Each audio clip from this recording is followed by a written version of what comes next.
In this lesson, we're going to use the tracker to do a 4-point track called the perspective corner pin. And we're going to use it to put content onto an iPad. So what we're going to need to do first is import our footage.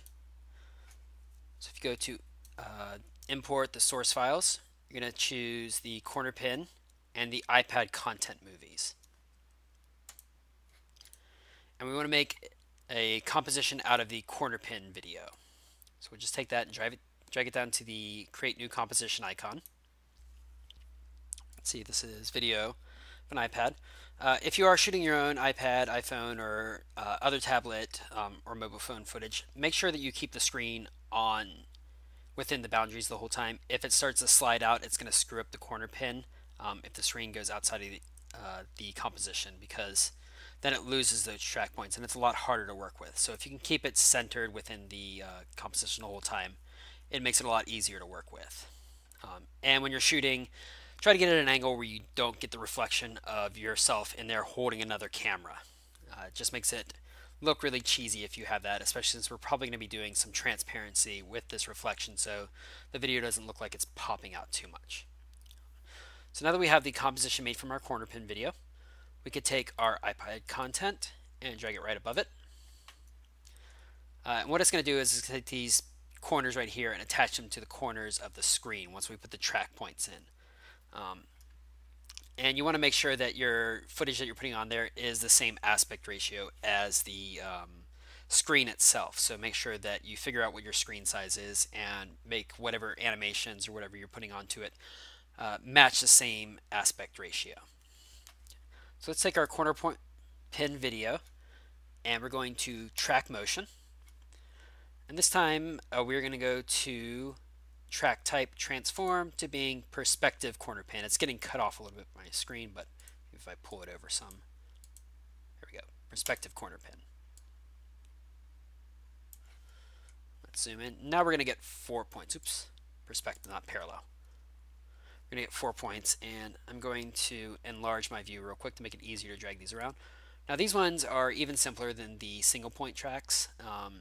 You don't even have to really scale them up usually when you're doing a perspective corner pin. You do want to keep them in the same order though, 1, 2, 3, 4, going top left, top right, bottom left, bottom right. If you start to twist them around, it'll actually twist your videos sometimes. So it's not recommended you start putting them in new orders.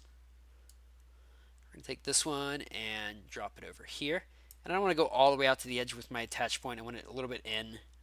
If you've ever worked with an iPad before, you know the inner screen is a little bit smaller than this outer edge right here. So it's got a little bit of a black border around it. But really you can just kind of drag these into place, get it pretty good, make sure the line's straight and matching the lines of the border of the iPad or tablet or whatever phone you're using. And once you got them in place, we can analyze forward just like we did for the single point track.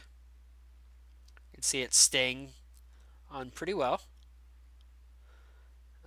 Since we've only got 2 layers, it's automatically going to choose our iPad content. But if you have multiple layers in here, you can always edit your target like we did before with the single point track and choose the right layer.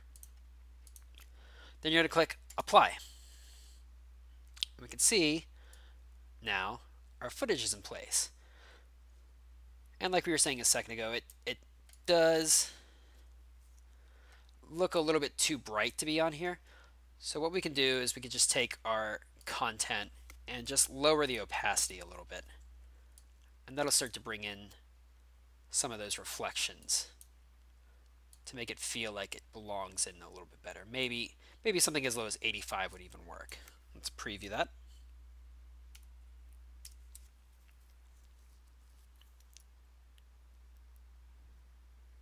And it's pretty convincing.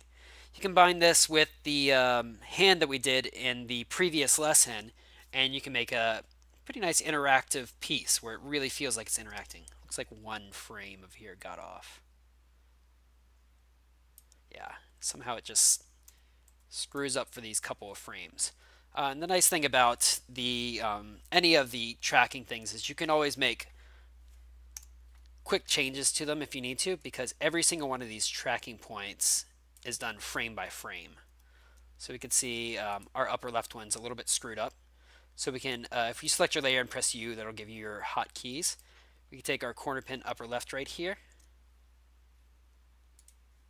select the keyframe, and we'll just move it into place. Move all these into place.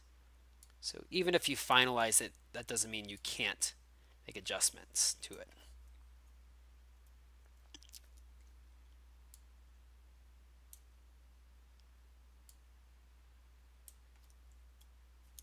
And one last one. So I probably could have even adjusted a little bit better than that. But that's pretty good. So that is the perspective corner pin. You can see how useful it can be, especially in your final project when you are trying to make a believable app. If you wanted to shoot video and then show someone using it, you can kind of work together with this in the green screen that we went over in the previous module to kind of create a very interactive looking app.